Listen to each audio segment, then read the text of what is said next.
Hello everyone and welcome back to Critical Moves. I'm your host Jack, and today I'm joined by Al. Yo, how are you doing? I'm doing all right. And Joe. Hey everybody. Welcome back, Joe. Yeah. Woo-hoo. Thanks. Joe fell and broke his body. He's back now. Yeah, Joe, we're gonna try to avoid that topic so we don't bring up the trauma, but I'm sure people want to know how you're doing because it has been a minute. But we'll get into that in just a second. If this is your first time listening to Critical Moves, welcome. We're a strategy gaming podcast. We release an episode every week on Friday. If you're listening to this on a streaming platform, please follow. The watch hours, the views, the followers, they help us know that you're listening and help us be able to continue mapping our content and consistently give you an episode every single week and know what it is that you all want to hear from us. If you're watching on YouTube or if you're listening to this and you'd actually like some video to go along with your podcast, then please check out our YouTube where you can subscribe and you can also share our content as well as find more stuff that we work on. You know what, related to that, sorry to interrupt. I know you're doing your thing. Yeah, we're going to do it. If we double our subscribers, I don't know how many subscribers we have. That's not my business. If we double them, Al and I are going to do a podcast where we play Arc Raiders. If you don't know, Al's a fuddy-duddy. He hates that stuff. We're going to record a podcast where Al and I play Arc Raiders for at least an hour, and Al's going to have to edit it and publish it if we can double our subscribers. What say you, Al? Challenge. The gauntlet has been thrown down. How can I possibly refuse? The good thing is, right now I don't know how many subscribers we have, and I never have to tell you. On the spot. So, but I will find out and post this episode being published. I will put it in the Discord server so people will be able to see. Yeah, join our where Discord. we stand. Yeah, join our Discord. Come and chat. There's been some interesting discussions recently in the Discord. So guys, is that YouTube subscribers or is that Spotify followers? It's audio followers, so Spotify, Apple, there's so many, Amazon, there's so many. Yes, so many followers. No, so many platforms, but so few followers. But no, I think the point of this is that we've been making this for, I think this is episode 64, so we've been going for a long time. But not as long as some more established podcasts. And it's clear that people enjoy listening to the podcast. So if you do, support us. And the best way to do that is by clicking follow. For those of you who are listening and are here for the actual topic of the episode, we're here to talk about today, based on studies, gamers within the age range of, I believe it's 40 to 50 years old, and even gamers within their 60s, and gamers sometimes within their 30s who have full-time jobs, families, many different tasks that take up their day-to-day lifestyle. On average, the majority of them have about 5 hours per week to game. So if you add that together, if you do the math, that's only 300 hours of video games in 2026, and the year just started. So don't worry, Critical Moves has got a list for you of games we think should fill up your 300 hours. These are strategy titles that you can play in a concise manner and short bursts. You can have interruptions from people, and also you can pick them back up next week when you get busy. So based on studies, especially here at Critical Moves, right, between Al and I think that averages out the age of the team to about 40 years old.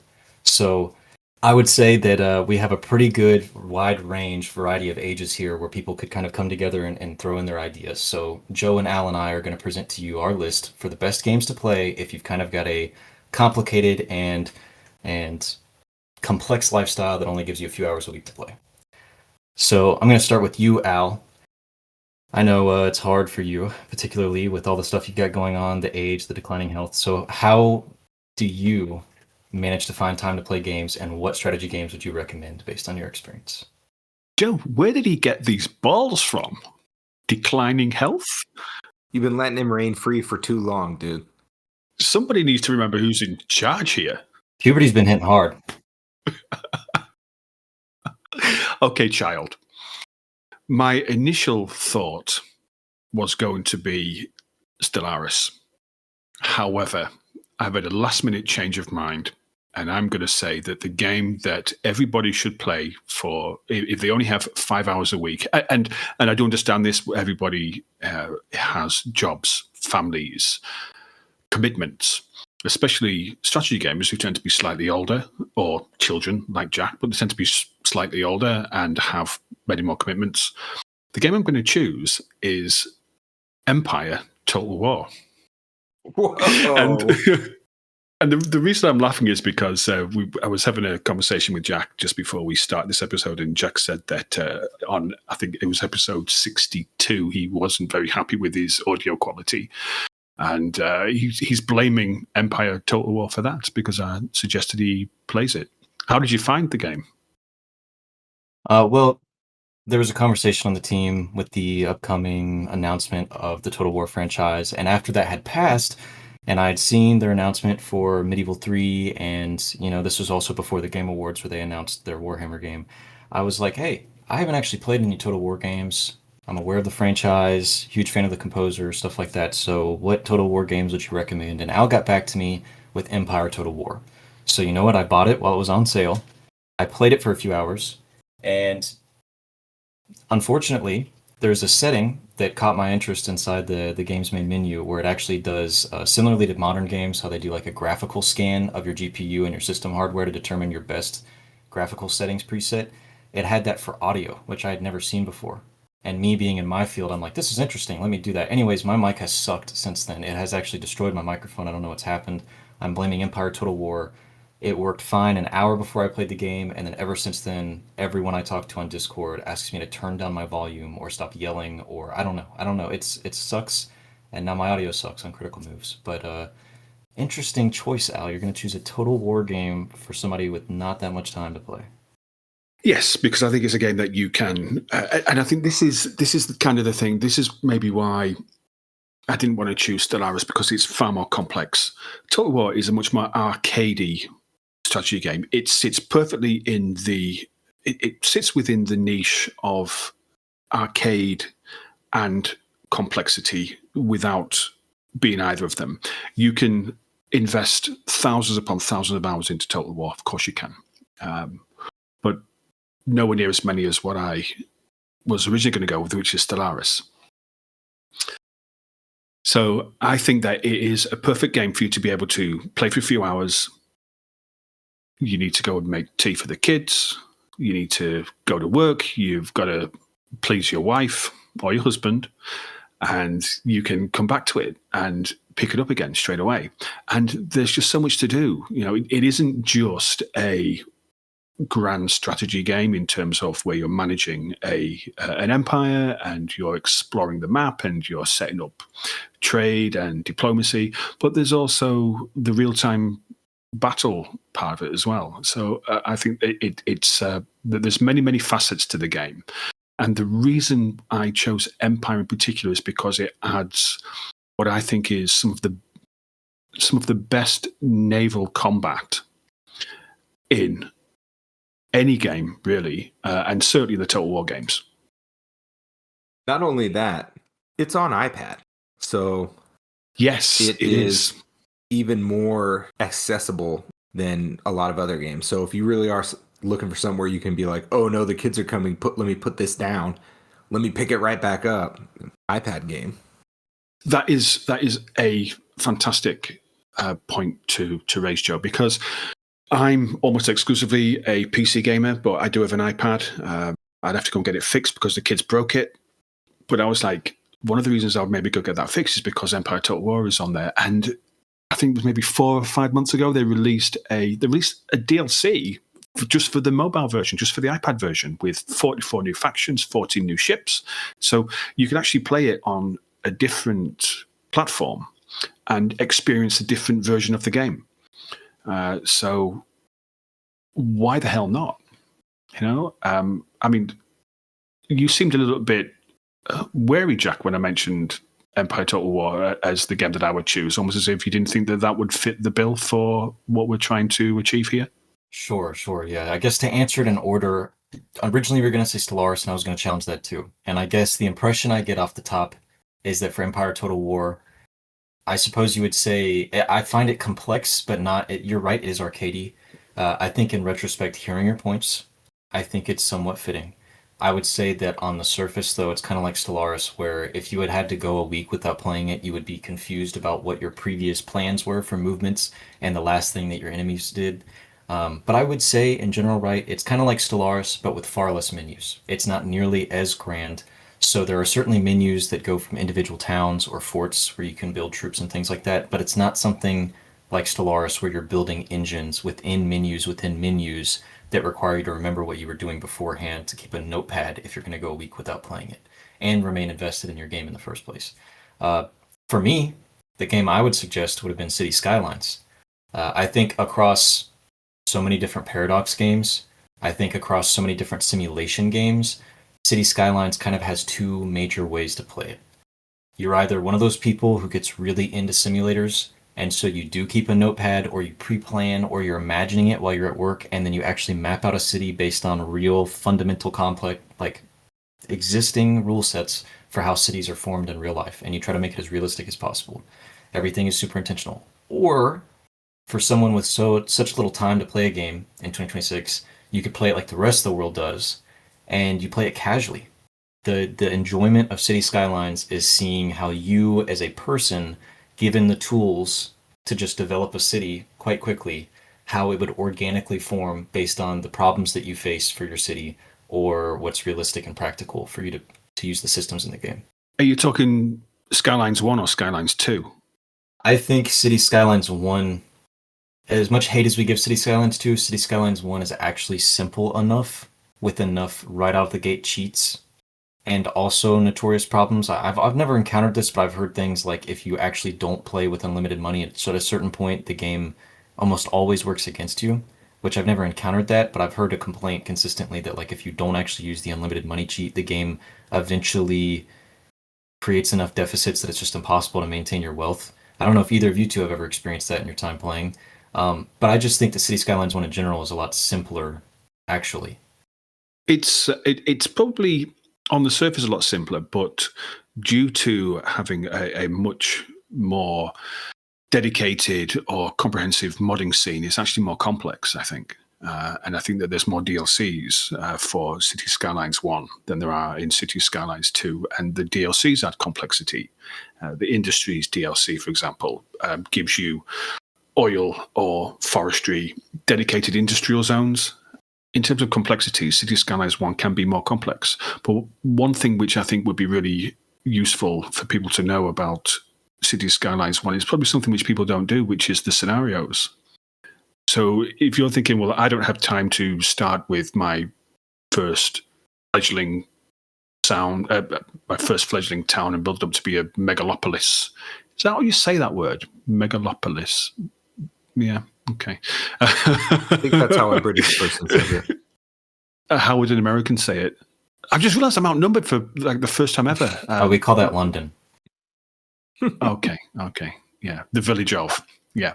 The scenarios that you can play as well. So you haven't got time to build an entire city from scratch. You can jump in and you can play a scenario instead, where you give you a certain problem to fix, crime's out of control or traffic's out of control, and you have to go in and fix that particular problem.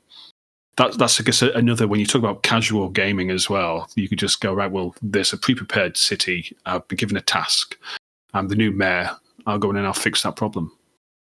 I think another thing that Paradox games do quite well between Stellaris, City Skylines, Crusader Kings, they're quite immersive. I feel like if you only have a few hours a week, if you only had an hour to play, I feel like if you were going to play a strategy game that made you forget about other things that you needed to do, or let you forget for that 1 hour and distract you, the music of Stellaris, the music of City Skylines, the way the radio operates, the way that you become invested just by, if you only get to spend the hour mapping out roads, or at the beginning of City Skylines, doing the impossible task of trying to connect the interstate to your city reasonably, then you basically, like within that hour, you don't really feel like you've wasted time, and also you become so immersed that hour kind of flies by. So I suppose if you didn't want your hour to just fly by working on just roads, is there a different game that you would want to play? Something like Joe would recommend?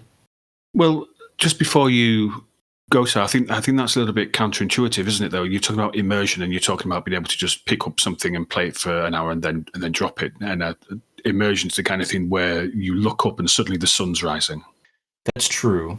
I think that comes with the complexity of the systems, but I feel like if you had a timer next to you, or if you knew within an hour that a child was going to come up and say something to you because they're home and they need something from you as a parent, then City Skylines is the kind of game where if you're like, I only have the hour, let me work on something, it doesn't necessarily feel like an hour wasted because you kind of let it fly by. That's my opinion. Yeah, I'm gonna respectfully disagree, and I respectfully disagree with. Full disclosure, I have about 7,000 hours of playing Cities Skylines 1, and it is a huge time sink. And it's fine to say, I have an hour, I'm just going to build this particular connection, or I'm going to go and build this particular neighborhood, or I'll build some industry in this particular part of the map. It's difficult to explain. It's one of those situations where you might start something, say, well, I've got an hour and I'm going to do this. And before you know it, you've spent 4 hours doing that. Because you can be if you want to, you could just drag a road and it's done. Or you could get into the point where you are placing every single building by hand, or you are placing props, you're building car parks and adding cars to all of the individual spaces. So it really depends to what extent you want to get involved. When I play City Skylines 1, I've played number 2, but it just didn't work because I was so used to how comprehensive City Skylines 1 was. I was like, well, this feels like it's just half a game. It's missing so much. And I binned it, went back to the original. When I play City Skylines 1, I play the game, I place every single individual building. I don't build districts and zone them. I place every single building using one of the mods to make things look pretty.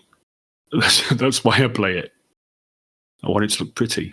So you're certainly right that an hour that flies by is not an hour that's necessarily well spent, especially if you were trying to maximize the efficiency of your time within that hour on a strategy game. But I would say for a Paradox game, right, I think one thing that City Skylines does well, and to reiterate my original point, I feel as though of all the Paradox games, of most of the grand, complex strategy games you could play, City Skylines is one of those where the systems might be difficult to master at first, but compared to other games, if you had to go a week without touching your city, but you were still itching to go back, still invested, when you open up your save game a week later, you're not necessarily lost. There isn't enemy AI that have done moves, there isn't NPCs that you had diplomatic relations with in Stellaris a week ago that you just don't remember.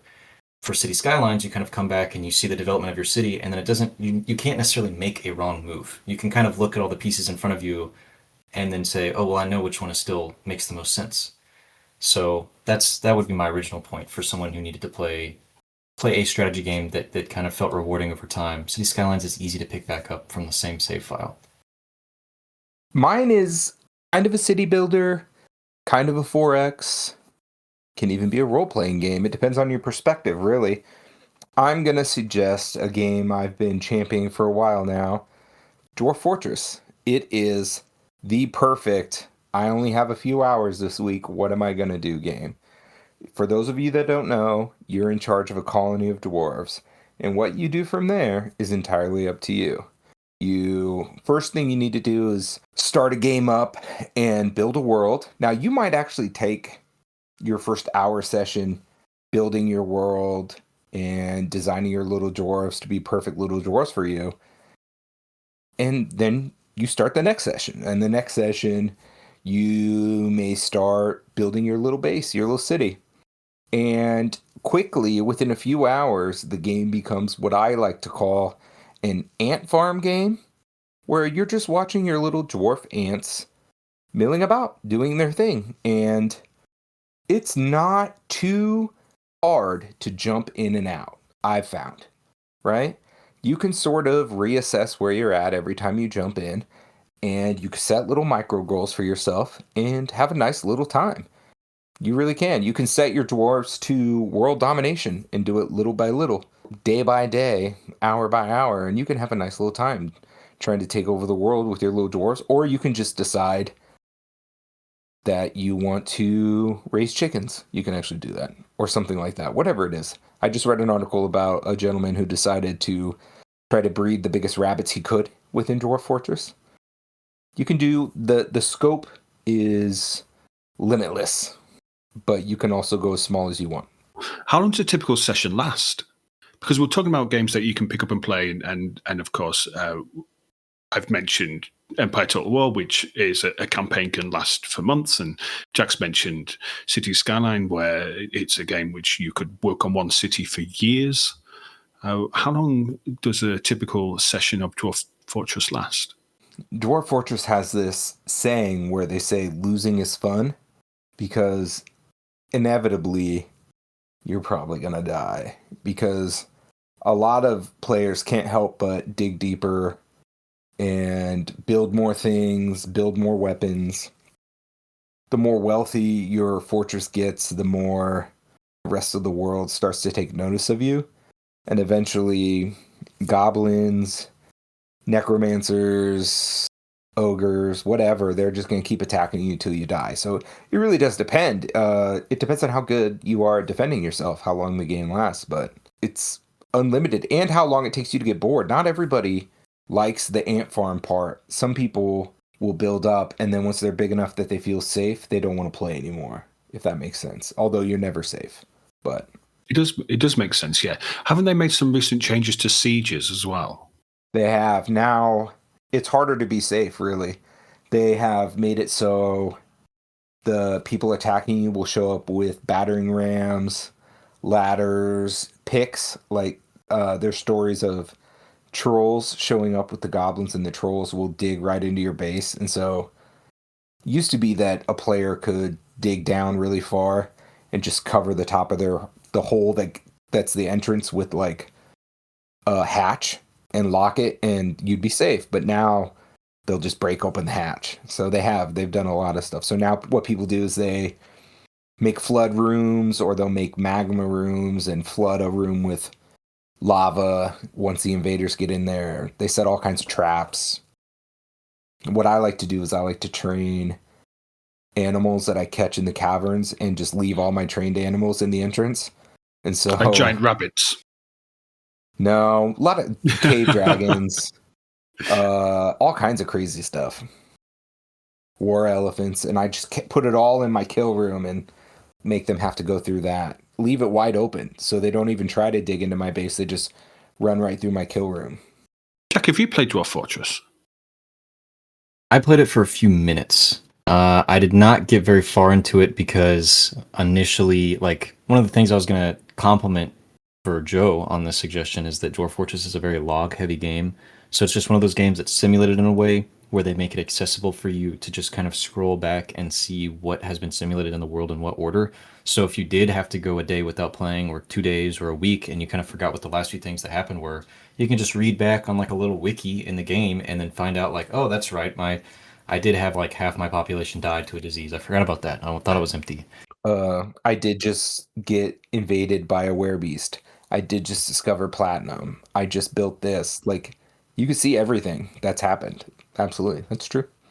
Yeah. And so Dwarf Fortress has two versions. There's the free version that you can download, and then there's the paid version on Steam that's the graphical upgrade that they've produced. I've played the free version, and I largely used it to kind of use their, like, they have like a world builder tool where instead of being able to play the actual game, it just kind of quickly simulates an entire world where it creates religions and gods and civilizations and everything, and then you can use it as like a world Bible, and then you can just scroll through that. So that was the bulk of what I did in my time with Dwarf Fortress, just to kind of see what it could simulate, what was possible. So I haven't done like a full run and seen all the possibilities available to me. I'll give you an example.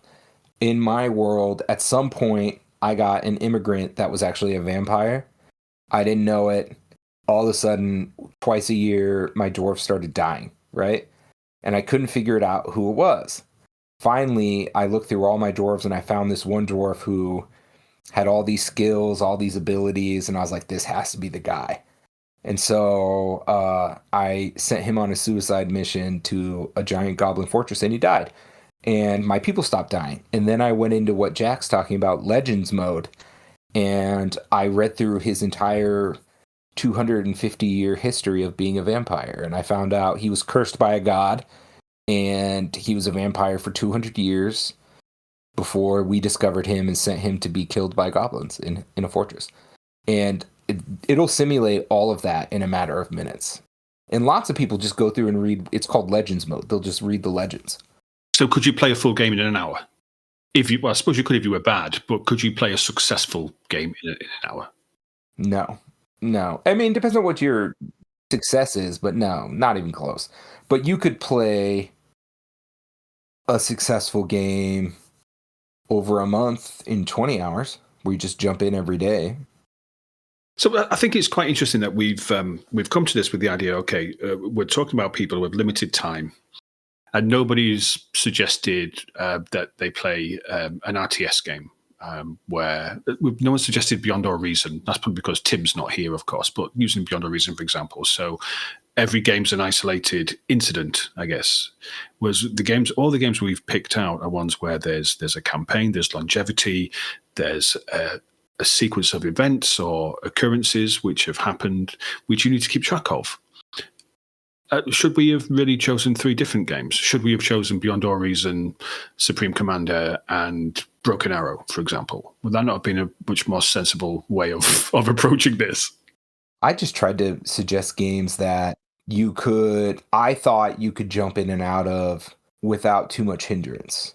I think it comes down to accessibility, and I think this is something which we've perhaps covered at some point in our history, that strategy games tend not to be accessible in terms of it requires an investment of time. It requires an investment of learning systems and things like that. And I think one of the reasons why I think that Cities Skylines would be a good suggestion, so thanks for that, Jack, is that it doesn't take much to learn how to play it.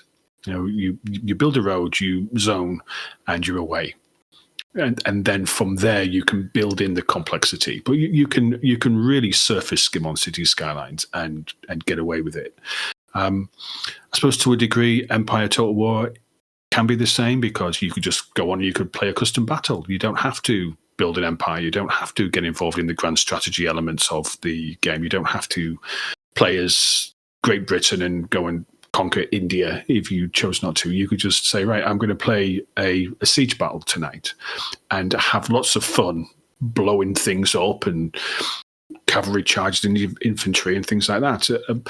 Does Dwarf Fortress have like a steep learning curve? So if I have limited time, Yes. and it does have a steep learning curve.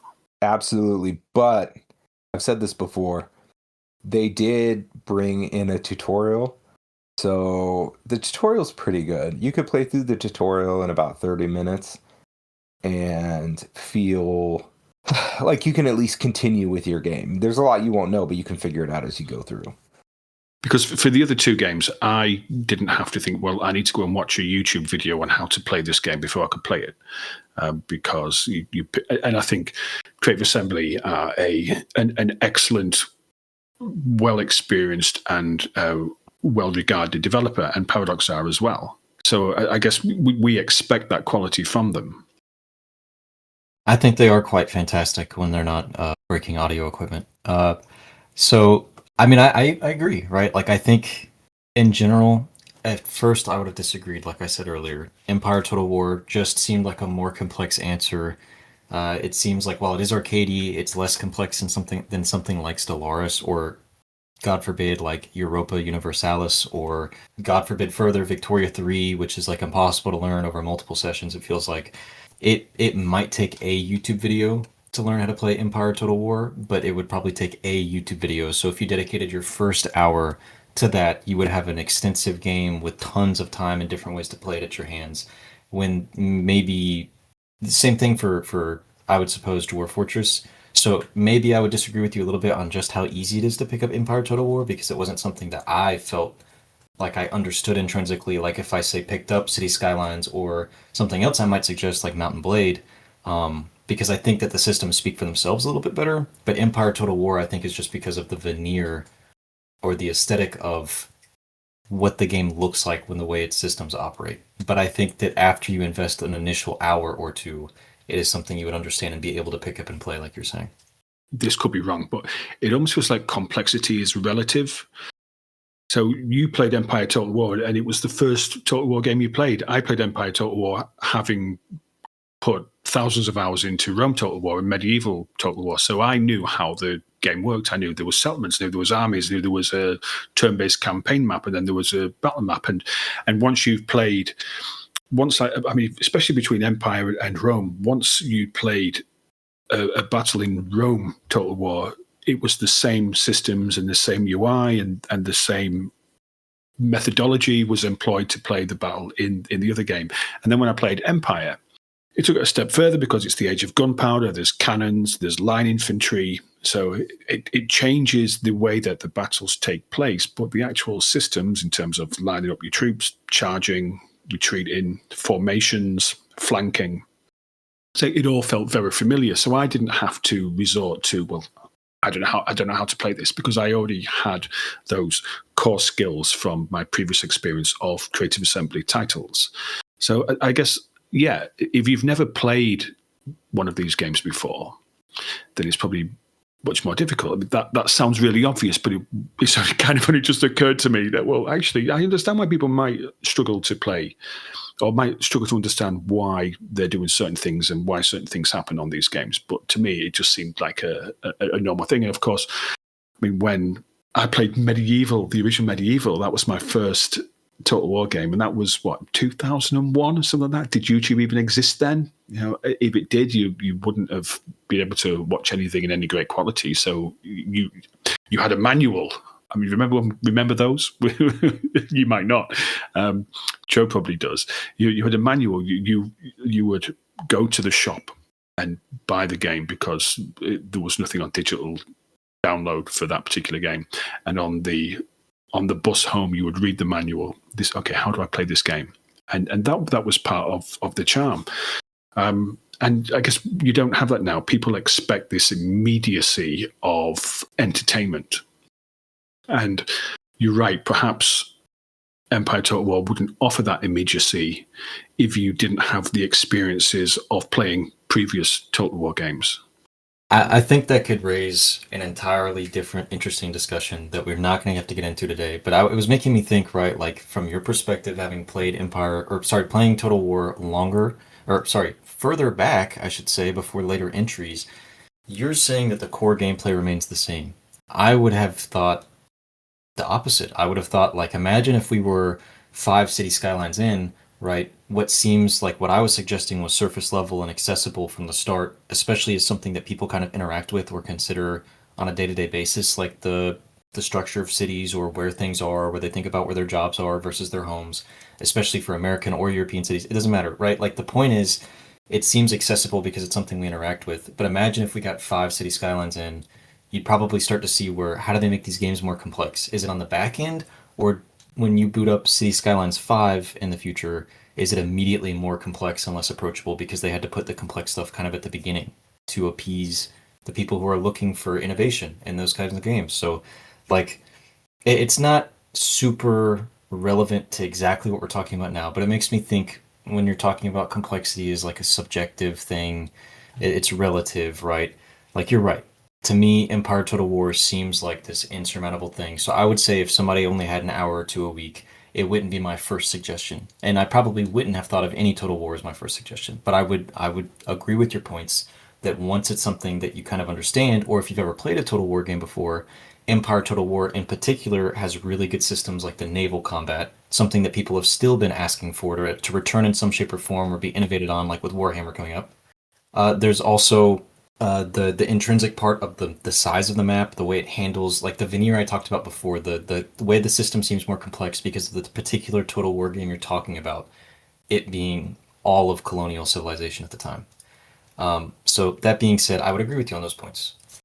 But you're right, like for those same reasons, it's why I wouldn't have suggested a Total War game first. But that's a larger discussion for what games are applicable. But we're here to give a definitive list. I think I agree with you. Empire Total War would be a good suggestion.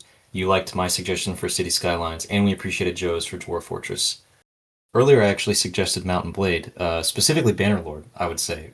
Mountain Blade 2 Bannerlord, just because the same reasons I talked about City Skylines, I feel like while yes, nobody's really living in this almost feudal society or like this medieval-esque fantasy world of Mountain Blade that's not even really that fantasy, just fictional. We're not raiding villages. We're not dispersing our troops. but it just tackles the very core mechanics of management, or what people kind of want in the strategy game. It has a simulated world. It also features a log like Dwarf Fortress that you can kind of scroll back and see. And I also just think the systems themselves lend themselves to kind of basic concepts that I feel like are easy to understand. Before we go then, Jack, you said about being able to go back to City Skylines after a long break. You're absolutely right. I think one of the really cool parts of that is that you could actually say, what I'm going to do is I've reloaded the game and now I'm going to work on an entirely different part of my city. So I have a current game of City Skylines. I've got about 130,000 people in my city. It's got an awesome city centre, and I'll put it on the screen if you're watching this on YouTube. Awesome city centre. There's suburbs growing outside from the city, and one the other night I was like, I don't want to continue that, so I went over to where there was some forest, and I started building a forestry industry area. And it's one of those games where you can say, well, actually, you don't have to play it in a particular order. You don't have to follow the normal sequence. Oh, well, I need to do this, I need to do this, I need to do this. You can actually say, today, I'm going to go and do something completely different and completely change tack. You're right. But one thing I wanted to talk about on the subject of City Skylines is probably a reason why I now consider Paradox to be... They've really dropped down a peg or two. I think that they make great games, but I think that some of their practices, I think their morality needs to be questioned on this. When we did episode 59, which was we looked at city builders and we talked a lot about City Skylines, and we talked about City Skylines 2 in particular, we discussed the fact that Paradox have removed City Skylines from Colossal Order and moved them to Ice Flake Studios, which is an internal studio. And we said we thought that was quite predatory. We didn't really like what they did. And one of the things we said on that episode is, if anybody has some more insights onto why this has happened, please come to our Discord and please tell us why. And we were blessed by Lin Manfu, who came on, I think it was the 5th of January, and it's in our episode discussions channel on the Discord server, and went through very, very comprehensively all of the reasons why this has happened.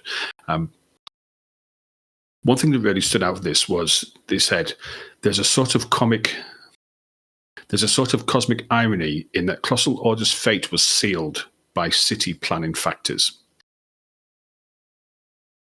Because Ice Flake and Colossal Order are in the same city, and the understanding is that what Paradox have done is they've removed City Skylines from Colossal Order, moved it to Ice Flake Studios, and then what will happen is all of the developers who've worked on City Skylines as part of Colossal Order are going to apply for the vacancies that now exist at Ice Flake and move across to the studio that's now working on City Skylines 2, which is ultimately going to lead to the end of Colossal Order. Not only has their game been removed, but they're also then going to take all of their staff as well. And I just think that's such a shitty way to conduct yourself. I mean, I agree. I've seen things like this in the past with the transition of IP, or I guess more specifically, the transition of historical developer for IP versus publisher maintaining the IP. So, I mean, an actual practical example would be something like Halo, but without going into like the whole story of that, it's just the same concept that as the intellectual property rights holder, being Microsoft, if you maintain the rights to a very famous, very prevalent, very successful franchise, and the developer that has historically created this intellectual property and maintained it for this long, if they no longer want to work on it, your predatory practice is to open up a new studio and incentivize the solicitation of services from the devs that were currently working at the old developer that did work on that franchise, and then, essentially you would poach their talent, and you would have them come across to your own studio. And so, I mean, that's exactly what they did. So that's concise, not the whole history, but the point is, right, like this, I see that in practice here. You're right. Like if Colossal Order, if they did deliver or didn't deliver, the real question is the fact that Paradox has purposefully opened up a existing studio, or I guess open up a new studio within the same city, down the street, made it accessible, probably has tons of very flagrant and just nice qualities on their hiring page. They're probably posting on LinkedIn, localized it for the area, and it's just very enticing for people who have previously worked on City Skylines for years. So I see what you're saying for that, and I think that that's a really interesting point. And I think to even be able to articulate that and acknowledge that, it either takes somebody following a very particular media outlet that is staying on top of these things, or they're doing their own independent journalism, and it just shows a lot of quality for somebody who's really paying attention to the details of the industry and cares about it. But I mean, that's interesting. I think what that has to do with only having 300 hours in the year to even play a strategy game is that City Skylines is a suggestion we've actually talked about probably the most so far this episode. It has tons of DLC that affect the gameplay, and it has tons of modding through the community mod support on Steam. They also made a point to port it to consoles, so it's available on consoles if you're that gamer. It also has its own dedicated mod system for consoles. But the transition of power and the transition of development workflow between Colossal Order and Iron Flake is going to permanently affect the trajectory of that and Paradox's other games as they also do this, because we've also just seen a major transition for developers and style of the way in which the services are handled for Stellaris on console as well. And it wasn't big news because it wasn't seen as a bad thing, but it's something that literally just happened within the past 6 months, I believe, as well, and has permanently affected the trajectory of their support for those things. Part of that was dropping an entire generation of older consoles, so those players are now left in the dust, and now all future Stellaris content only being handled on the current, or I guess now the old generation of consoles as the new one comes up. So there's a lot of working parts there for you to consider as a consumer for your 300 hours. Paradox clearly having a pattern of affecting the trajectories of their own games on the places you can play your games and how you would play their games, and that'll probably continue in the future. So I think that's a good point to bring up, and I'm glad that somebody could come in and talk to us about it in the community. They did, and anybody who's listening to this who was interested in the finer details of what happened with Ice Flake and with Colossal Order and with Paradox when it comes to City Skylines 2, I would recommend they come to the Discord. If you go to criticalmovespodcast.com/Discord, it will give you a link to go straight into the Discord. Have a look at episode discussions in there, and you'll find loads of information. And one thing I also want to say about this is that when we say on an episode, come tell us what you think, we really want you to do that. That's not just us trying to get you to think that we're interested. You know, somebody actually listened to that episode and said, well, actually, I've got some things to say, came to our Discord, told us about it, and now we're talking about what they said. You know, we have quite a cool community in that respect. You know, we want to know what you guys know. We want to include you in the Critical Move story. If you have information that you think would be very, very relevant or pertinent to things we talk about, then come and tell us what the information is, and we will share it. So thank you once again to Lynn. And for anybody who has made it this far, look, I've been in the same spot as you. You listen to podcasts on Spotify, maybe while you're working, maybe you don't always have your hands free. You just like the content to just kind of flow in the background.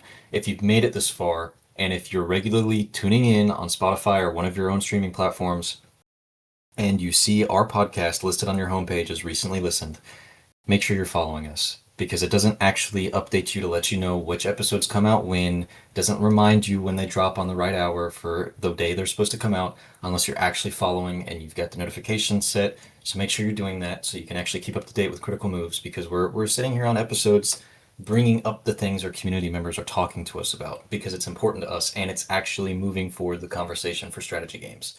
And if you enjoy conversations for strategy games, tune in next Friday for another episode. Let us know what you think by going to criticalmovespodcast.com and either joining our community Discord, where we interact with our community members to have these conversations in the first place. Drop a comment on YouTube. We love responding to those comments and seeing what people have to say, especially per video, per topic. You can find top 5 lists. You can find Critical News, a segment for news of strategy games. We drop every Monday. So if you don't necessarily have the time while watching long-form content like podcasts in your day-to-day life to keep up with all the news, stop by and check out every week's Critical News episode. And finally, if this is your first time watching Critical Moves, thank you so much. It's been a pleasure. This was Jack here hosting this episode with Al and Joe. So thank you both for tuning in, or thank you both for joining me in the first place and talking about this. And if you felt like this episode actually resonated with you because you don't have that much time in your life to play strategy games or games in general, I hope this list was a pretty definitive guide to the major big name games that we have actually played ourselves that we feel like would be easy to pick up and play, or take a break from and come back to.